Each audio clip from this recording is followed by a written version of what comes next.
Sénégalais de l'extérieur. Parce que li fi xewoon bërki démb yaakaar naa ëmpatul kenn. ñëpp jot nañ ci ndax médias yi ni ñu ko génnee noonu la ci àddina bi jotee. Et les gens ont réagi massivement j'ai eu des retours de commentaires mais gërëm Sénégalais yi ci seen soutien di leen sant parce que dëgg yaakaar naa mënta weesu ay nopp. donc dëgg bi jooy naa ko yuuxu naa ko ñoom réagir nañu. ànd nañu ils sont de tout cœur avec moi j'ai vu les commentaires et je les remercie aussi également de tout cœur ci jàppale bi ñu ma jàppale ci soutien beeg message yi de réconfort yeeg yëpp. donc je remercie yéen maa ngi leen di gërëm aussi di leen sant yéen ñi may accompagner depuis le jour ndax nga am sa soxla di ko jooy. ay nit fekk la fi ñëpp jàpp ci. dafa neex donc loo amoon ci naqar sax dafay commencer di taasewu. voilà te vraiment seen taxawaay maa ngi koy rafetlu bu baax yéen waa Kéwoulo donc vraiment maa ngi leen di remercier bu baax gàcce ngaalaama seen taxawaay rafet na ça veut dire que yéen a ngi jàpp ci combat bi ñëw ngeen di ma soutenir ma di leen ñaanal yàlla leen yàlla fay yàlla na leen yàlla yokk seen taxawaay parce que kuy jàppale ko xam ni daal soxla nga ko mënuñu ñu di leen sant di leen gërëm. voilà donc li xewoon il y a 2 jours avant-hier mooy dama am procédure bu ma gagné nekk ci samay droit am victoire ba Cour suprême sama baay moom kër gi génn àddina bàyyi ñu ko may héritière samay mag joxuñu ma sama wàll. may wër fu sama alalu baay nekk parce que màggewuma Sénégal. bi ma ñibbisee may wër maa mujjee juddu ci famille bi sama papa di gaañu 10 ans laa am. samay mag dem Maroc ànd ak sama yaay man sama tante yóbbu ma Côte d'Ivoire foofu laa yaroo. donc ba Ahmed Iyane Thiam di daje ak sama famille Maroc ba ñuy def seen vente sous seing privé ba ñuy def seen i këyit fekkewu ma. la vente a été faite sans mon accord et je suis héritière et en droit kooku c'est problème familial la. bi ma màggee di wër nag lan moo des ci sama alalu baay ma tombé ci kër gi gis këyit yi dem impôt domaine renseigné wu ba xam lépp. am lépp ci papier. doog a entamé procédure waxtaan ak avocat cabinet maître Sembène Diouf et Ndione. bi ma ko expliqué sama problème maître Diouf Ñoxor Diouf ma koy remercier au passage parce que moom moo initié moom moo entamé man maa initié maa jël sama décision. dem jooy sama problème ci bureau mu ne ma bu fekkee lii nga ma nettali dëgg la. man daf ma métti mu ne ma ni ngay waxee ak man dama ci am yërmande mu ne ma dinaa la dimbali te yàlla tax doo sax fay mu ne ma boo ma indilee bordereau analytique gu kër gi état de droit réelu kër gi ak sa jugement d'hérédité bi wane ni yow doomu Alioune Aïdara Niang bu fekkee lii nga ma nettali dëgg la dinaa la jàppale ci xeex bi te dinaa leen génne kër gi parce que c'est un avocat qui est spécialisé dans le foncier il est très fort dans le foncier. donc du tey la yàgg def ay combat dans le foncier. ni ma ko waxee ma dem tribunal Thiès parce que sama papa il faut que j'explique je précise que mon père est du barreau. mën nañu xam loolu ban année la woon c'était. sama papa il a travaillé pour la justice sénégalaise ba génn àddina kooku nit ñi dañ koy xaw a ignorer tuuti ci dossier bi c'est-à-dire sama papa c'est quelqu'un qui a servi son pays il a servi le Sénégal le barreau sénégalais ba génn àddina il était notaire et greffier. à Thiès au tribunal de Thiès voilà donc bi muy génn àddina boobu mbubb la génnee àddina voilà donc c'est quelqu'un qui connaît le droit ay këyitu këram xam na ni mu ko tracé avant muy génn àddina sécuriser na ko au maximum bi mu génnee àddina teg nañ ko ci yoon ay juge ñoo def partage à l'amiable de l'héritage ak waa kër Cheikh Mohamed Fadel waa kër Cheikh ne Cheikh Saad bu Cheikh Abdou Aziz Aïdara bi nga xam ni moo ma tudd kooku mënuma ko bañ a tudd ndax man ci ay loxo shérif yu weex tàll laa judd ci ay loxo shérif yu weex tàll laa judd ñu bokk ak ñun nekk ak ñun ñu bokk lépp donc ñooñu ñoo def héritage bi partage à l'amiable sama papa ñaari jabar la amoon bi ñu xaajee héritage bi kër gii ñuy wax tey nii ci sama wàllu yaay bi doomam yi mu jur ci biiram ci la bokk donc cependant avocat bi entamé procédure bi ne ma indil ma këyit bii ak bii boo ko indee bu fekkee li nga wax am na bu fekkee këyit yi existé nañu man dinaa leen génne kër gi ñu engagé procédure de grande instance bi grande instance jeexee au bout de un an de procédure délibéré génn jugement génn ñu gagné jugement boobu nag mooy continuer ba Cour suprême parce que c'est le premier jugement bi nga xam ni moom moo xar dëgg gi. jugement boobu kañ la woon. jugement bi c'était en 2015. 2015 le 16 janvier 2015 le jugement bi génn mi ngi nii. léegi dama lay liiral li tribunal wax. du man maa wax du keneen moo wax c'est le tribunal du Sénégal qui a parlé. ne déclare la vente mooy seen vente boobu ñuy bàkkoo amoon Maroc. vente boo xam ne vente sous seing privé la man je ne ferai pas la procédure parce que je ne suis pas juge. mais les documents sont là te xam naa ne bu ñu fi naree nekk di lire li juge yi bind yëpp en 7 ans de procédure. et 7 instances nu mu tudd grande instance cour d'appel cour suprême ba référé difficulté il y a beaucoup de choses qui ont été écrites. donc man je ne ferai que nommer les jugements et les décisions pour aller vite. donc le premier jugement mi ngi nii mooy jugement bu grande instance sorti le 16 janvier. numéro 045 du 7 janvier 2016. Après que le tribunal a travaillé sur 1 an de procédure. yaakaar naa ay juge bu ñu toogee di liggéey ci dossier ah ba pare ba def seeni mise en état ba def seeni réunion ba gën a délibéré kooku yaakaar naa du Khadijatou Niang moo ko bind. man j'étais là j'attendais comme tout le monde le délibéré bi génn voilà ce que le jugement dit reçoit l'action mais hors de cause parce que dañu convoqué samay frères il faut lépp leer sénégalais yi xam ko. dañu convoqué samay frères parce que moi j'ai assigné tout le monde j'ai assigné aussi bien mes frères que Ahmed Iyane Thiam parce que Ahmed Iyane Thiam moo occupé kër gi mais samay frères ñoo ko jaay bi jaarul yoon donc man ñëpp laa assigné au départ. ñu bëggoon a xam yéen balaa ñu doon jaay kër gi toogoo leen ngeen def genre réunion de famille ngeen waxtaan avant que. ñoom xëy na parce que man nekkuma fa woon. man j'étais en Côte d'Ivoire. il faut que ça soit clair. J'étais en Côte d'Ivoire chez ma tante qui m'a élevée jusqu'à l'âge de 19 ans. samay yaay ak samay frères ñoo nekkoon Maroc. sama yaay fayal billet d'avion le frère aîné mu jóge Bordeaux. wàcc Maroc ñu def seen ay kayit signé. man je suis héritière. je fais partie de l'état de droit réel. donc yaakaar naa bu ñuy signé état de droit réel ñëpp a war a teew. donc man j'arrive en dernière position parce que je suis la cadette je suis la dernière état de droit réel baa ngi nii suñu tur ñu nekk ñoo ci ne mooy bi ñu muté kër gi bi sama papa gaañoo ñu muté kër gi au nom des enfants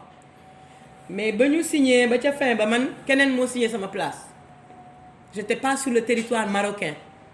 Ahmed Iyane Thiam était premier conseiller de l'ambassade du Sénégal. sama yaay nekk fa elle avait déménagé au Maroc avec mes frères. ñu def seen vente ñoo xam lañu fa bind man fekkeewu ma xaw ma. mais j'ai vu des documents parce que bi ñu attaqué Iyane Thiam la génne ay këyit mais këyit yoo xam ni ça n'a été fait ni devant notaire ni devant aucune autorité qui habilitée à le faire. C'était juste marqué le tampon de l'ambassadeur du Sénégal monsieur Babacar Diop qui est décédé mooy papaay Malick Diop bi di politique fii ki nekkoon maire Point E donc ça a été fait comme ça point barre. il n'est pas revenu au Sénégal pour muter. Donc le tribunal a sorti le document mais hors de cause. Ma mère Lobé Diouf, mes frères Maïssa Niang, Cheikh Saad Bou Niang, Ahmed Aminata Niang, Abdou Khad Niang et Mohamed Niang mooy ñi nekk ci état de droit réel bi. ñoom ñëpp le juge y mettre hors de cause. C'est ce que les juges ont d'abord dit. Ensuite, déclare la vente du 15 juin 1987 portant sur l'immeuble bâti formant pavillon 1688 mooy fi coow li am bërki démb. D'une superficie de 319 mètres carrés à détacher du titre foncier numéro 9976 DG, nul et de nul effet. yaakaar naa Sénégalais yi dégg nañ français. am na ñu bari ñu jàng Sénégal. Cette vente bi kër gi di bàkkoo démb doomu Iyane Thiam bi taxaw commandant bi taxaw mu ne commandant kii bi ñuy jaay kër gi xam naa xale bu tuuti la woon ma ne ko soxna si taxawal nga teg sa baaraam foofu. ñu fàttali ne kooku moom mooy Zahra Iyane Thiam. déedéet du Zahra rakku Zahra la. elle est fille de Iyane Thiam parce que commandant bi benn instant il m'a demandé de venir le rejoindre dans le jardin qu'on puisse parler calmement. que je lui montre les documents. ma ànd ak commandant bi ñu dar ma ñoom ñaar benn doom ji doon bàkku naan ay suñuy dar mënoo koo jaay ak xaw ma lan man du ma dàgg santeeg moom ndax xaw ma ko du ma tontu ndax xaw ma ko man ki ma xam mooy ki turam nekk ci jugement yi muy Ahmed Iyane Thiam contre Khadijatou Niang la ñu wax te bi décision génnee dañu ne portant cette vente là bi ñuy bàkkoo ñoom nee nañu seen bàyyi moo jënd le tribunal a déclaré cette vente nulle et de nul effet. Je répète, nul et de nul effet. C'est une décision de tribunal, c'est pas moi qui l'ai écrit. Léegi deuxième chose, ordonne l'expulsion de Ahmed Iyane Thiam. Déclare, autant pour moi, déclare Ahmed Iyane Thiam occupant sans droit ni titre, ma faram fàcceel ko Sénégalais yi. Déclare Ahmed Iyane Thiam occupant sans droit ni titre mooy da ngaa toog kër jàmbur te amoo kayit. te droit ba la fa nar a défendre droit ba àndul ak yow occupant sans droit ni titre amoo sax titre boo doon locataire sax ne lii mooy sama contrat amul sax contrat de location. Donc moi je peux dire qu'ils occupent de façon irrégulière la maison d'autrui parce que c'est une décision du tribunal. Troisième chose, ordonne son expulsion mi ngi nii mën ngeen ko xool ci caméra bi ordonne son expulsion tant de ses biens tant de sa personne mooy moom ci jëmmam Iyane Thiam et de ses biens mooy lépp luy matériel ci kër ga et de tout occupant de son chef mooy képp ku mu héberger ci kër ga wala képp ku fay yeewoo ginaar yeeg xar yeeg ginax yeeg muus yi ñëpp ci biti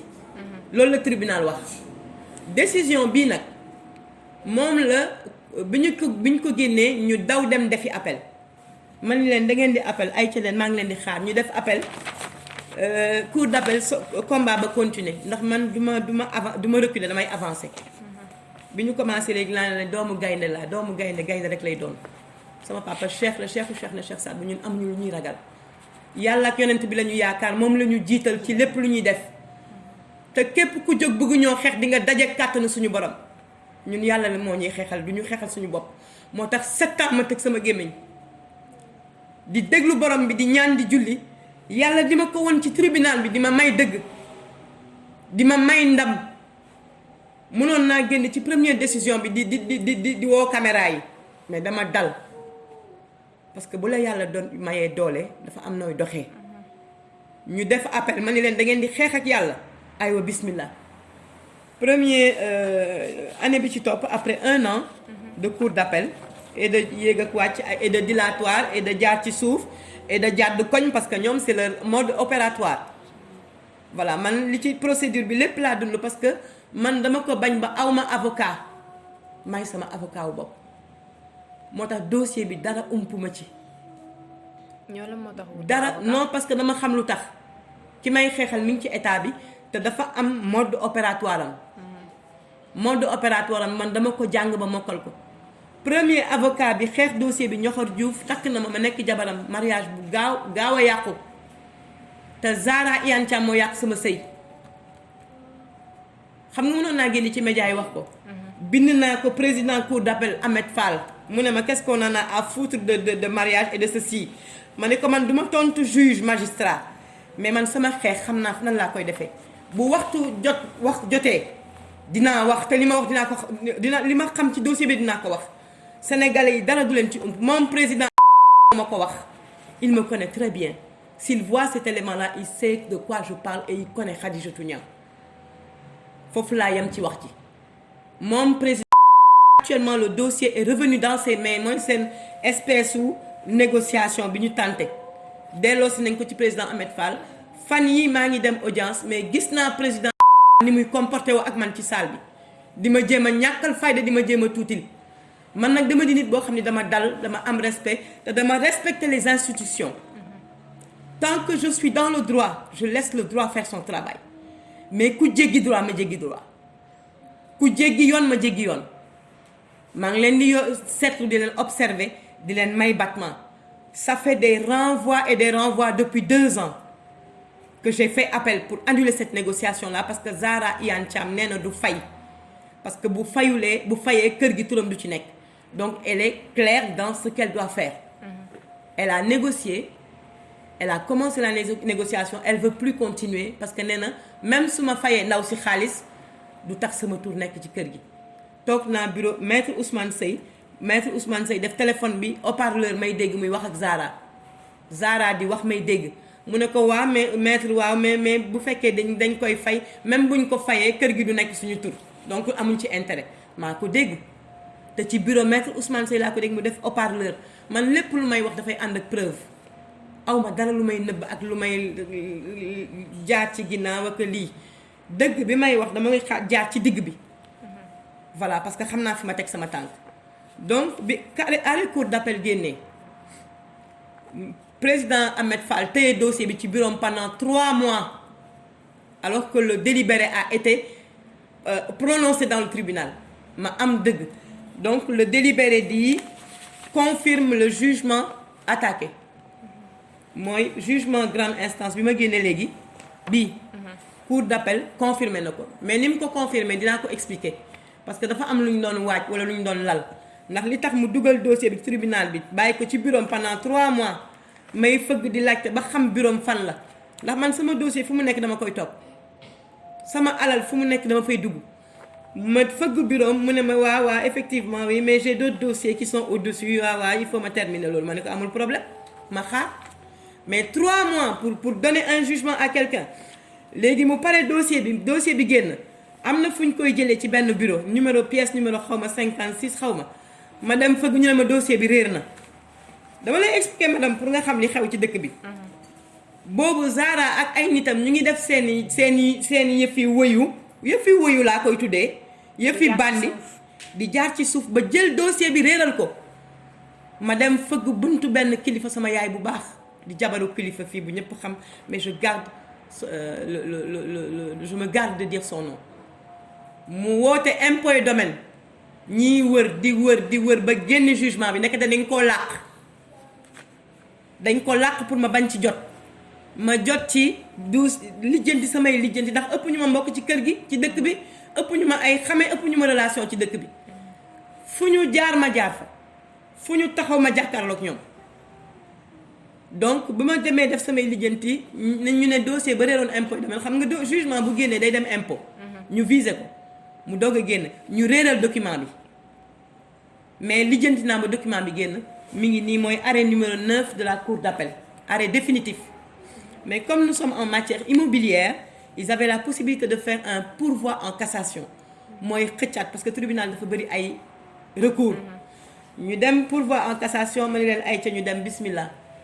man fu ñu demee leen ay ca ñu dem parce que man li ma moom dama ko xam fi ma teg sama tànk dama ko xam te sama alalu bàyyi kenn du ma ci ëpp doole moo tax foo ma woo ma wisi la ndax xam naa ne coow lu du mujj fenn génn dina am par force te ñun ci barke laa ilaha illallah lañ ko teg ci barke Cheikh na Cheikh Saad bu lañ ko teg kër ga waa kër Cheikh na Cheikh Saad bu ñaan nañ fa kullu famille waa kër Cheikh na Cheikh Saad bu dugg na ci kër ga ñaan ko moo tax lu dul njabootu Alioune Aïdara ñaan du yi def kër gi ndax mënoo jënd kër toog di tëdd di naru pendant 25 ans ba doom ja fekk la fa loo doon def loo doon nelaw ba météo ko à ton nom mais ñun xam nañ li ko téye parce que sama alalu baay dama ci war a jot héritière là au même titre que les autres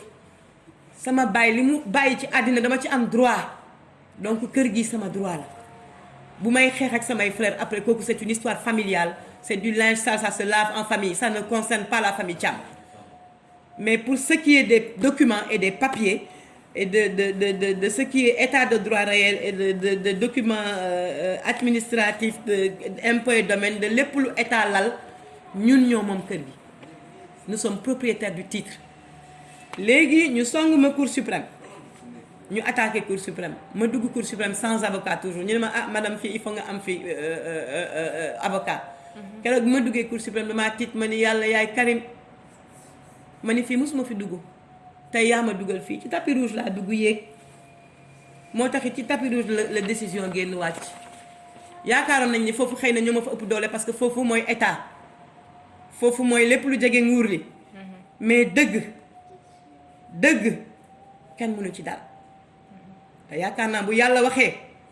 quand Dieu parle tout le monde se tait quand Dieu parle tout le monde se tait voilà donc arrêt Cour suprême génn alhamdulilahi rabbil alamin yàlla may ma dëgg ñu bind mi ngi nii arrêt numéro 24 de la Cour suprême du 5 avril 2018 la Cour suprême dit rejette le pourvoi de Ahmed Iyane Thiam moom moo defoon pourvoi ñu ne ko li cour d'appel moom la ñu cour d'appel wax moom la ñu delloo ce pourvoi rejeté nañ ko yaakaar naa boobu décision ku ñu tontu loolu grande instance cour d'appel ba cour suprême bi coiffé toutes les juridictions du Sénégal yaakaar naa boo dee nit war ngaa xam ni que fii sëñ bi moomoo te loo moomul nga génn rek alalu jàmm dem sa yoon ñu ne ñoom dañuy xeex ma yónni huissier bi arrêt cour d'appel arrêt cour suprême bi génnee ma yónni huissier mu dem fëgg kër ga ñu daw def seen ay xarfa fu fa def seen ay façon keroog kër ga comme Tulle ak Màlle ils étaient presque à genoux président des huissiers maître Malick Ndiaye moom laa jox dossier bi mu yónni huissier ñu dem ak seen tendant expulsion kër ga keroog Tulle ak Màlle Zara woote fii maître di jàpp ci maître ngir yàlla ak yonent bi ngir yàlla parce que dafa ànd ak ay manœuvre ngir yàlla ak yonent bi maître jàpp ci ngir yàlla paa bi toog jommi toog ci digg kër gi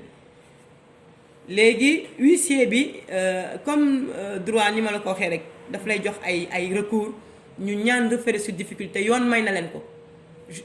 huissier bi nangul leen ko ñu def référé sur difficulté ñu song ma nag ne bii yoon dañ may song ak ñetti avocat parce que xam nañ ne fii mooy seen dernière ligne droite ñu song ma ak ñetti avocat maître Ousmane Seye fee Bassirou Ngom fii ñoom ñëpp APR nag ñoom ñëpp tudd APR songandoo ma dañ daan taxaw ni sol seen robe yu ñuul ku def groupe man ma taxaw ni man kese ak yàlla ak yonent bi nag ne leen à 3 contre 1 je vais vous gagner te lu ma leen musa wax dañ koy gis seen bët ma ni leen même à 5 même à 10 avocats contre moi seul je vous gagne parce que mes papiers là y a pas un juge qui va les contourner sama kayit yi amul benn juge bu koy contourner parce que c'est des décisions définitives de tribunal de justice juge bu ci bëgg a def xar cam langa la ci kenn xamul xam naa pour guddal jël ak dilatoire mais mënuñu jéggi kayit yi ma yor nii ça ce sont des records que j'ai gagnés donc bi référé sur difficulté génnee madame Zahra Iyane Thiam dem na ba bay emmerdé laay wax le président Lamotte dem na ba ni man dama sonn sama téléphone maa ngi këriñ monsieur le madame le ministre maa dugg bureau juge Lamotte président tribunal TGI ma ni ko monsieur le président dama jaaxle parce que dama toll ci référé difficulté ñu song ma ak ñetti avocat APR ma nekk man kese une petite femme contre 3 gros APRiens avocats di def seen ay dilatoire ak seen yooyu ñuy def rek mu ne ma damay wax li mu wax parce que c'est un homme de loi il a dit la vérité mu ne ma madame le tribunal et les juges travaillent ils savent ce qu'ils font ils connaissent le travail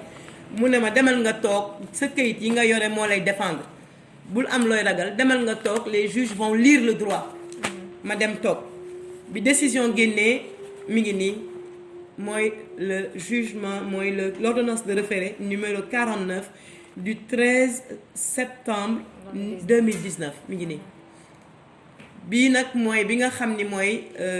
salaamaaleykum génn leen kër jàmbur parce que wax jeex na débat jeex na dilatoire jeex na procédure jeex na discussion kii ay réplique ki audience nu ñu koy tuddee mooy seen yi ñuy joxante entre avocats yeeg yooyu coow jeex na en gros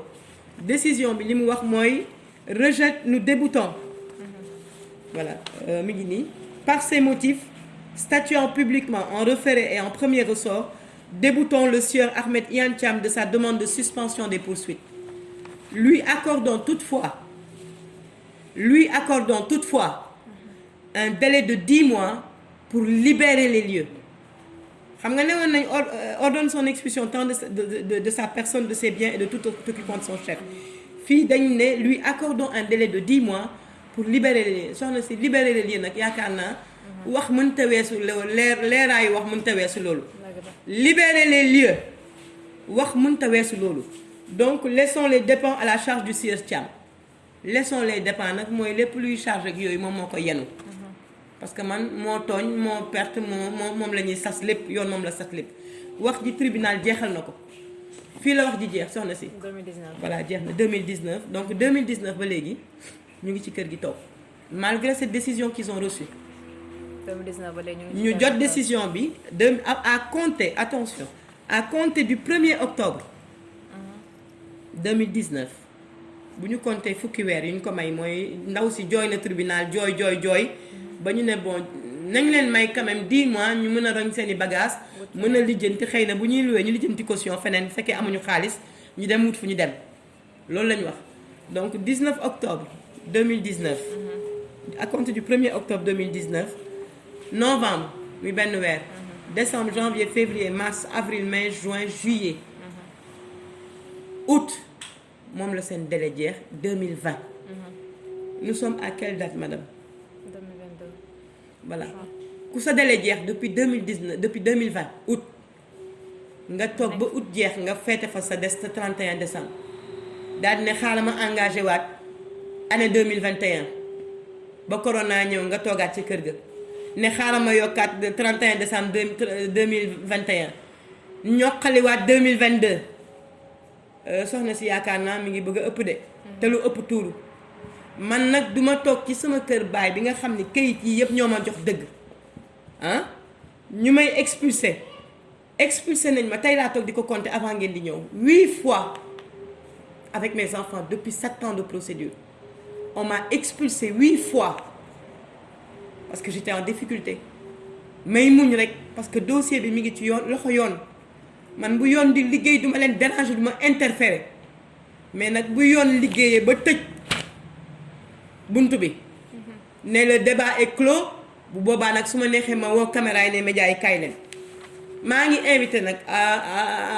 comme l'occasion s'est présentée tous les médias du Sénégal tous les gens qui sont épris de droit tous ceux qui aiment la justice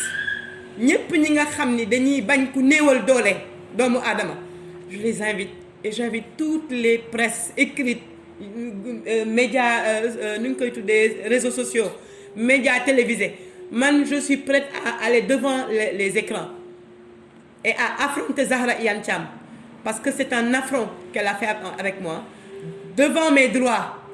fekk ma ci sama àllu baay nga bëgg ma ci ëpp doole di jaay ay damay woo commandant de brigade keroog bi mu woowee commandant de brigade li Sénégal di wax naan li noon yi bëggoon dalu la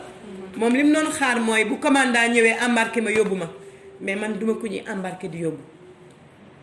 parce que ku xeex sa procédure pendant 7 ans c'est que xam nga yoon Zahra bëggul waxtaan à la limite man sax maa jóg moom laa lay expliquer sànq avant qu'on commence man maa jóg parce que ñun dafa am fu ñu bokk ñun ci waa kër rasulullahi sallallahu alayhi wa sallam lañ bokk sama papa Cheikh la damay wax wàcc sama baat ak may comprendre ñun dañuy defal yàlla dañuy topp yàlla dañuy liggéeyal yàlla te ci julli ak jaamu yàlla lañ ñu yar ci laa juddu ci laa màgg sama si yàllaa ngi nii léegi bi ngeen ñëwee laa leen may leen ma ñaanal sama papa ñu doog a commencé donc boo dee doomu ku mel noonu danga koy yoonal yàlla bu la mayee doole da ngay xam sa doole te doole suñu borom yaakaar naa kenn du ko ump kenn umpul li mu nekk ñun dañu xam suñu bopp man dama xam sama bopp xam sama baay moo tax bi ma gañee ba dem ba xam ni yàlla may na ma ndam xeexal na ma ñaan ko mu tontu ma dama dem ba ci biir ma wàcc sama bopp ma ne ko yàlla yaa ma ñaan yow laa ñaan nga may ma du ma fëgg sama dënn di ko damoo damay gën a wàcc sama bopp ngir nga yëkkati ma dem seeti maître Ousmane Seye même Zahra te yàlla dafa def chaque fois weeru koor lay coïncider ma ni ko man weeru koor dafa nekk weer bu am solo ci man dama ciy defal borom bi te def ma ko ngir benn doomu aadama dama ko def ngir sama diggante ak sama borom leer na ba noppi te du ma nangu kenn yàqal ma sama diggante ak yàlla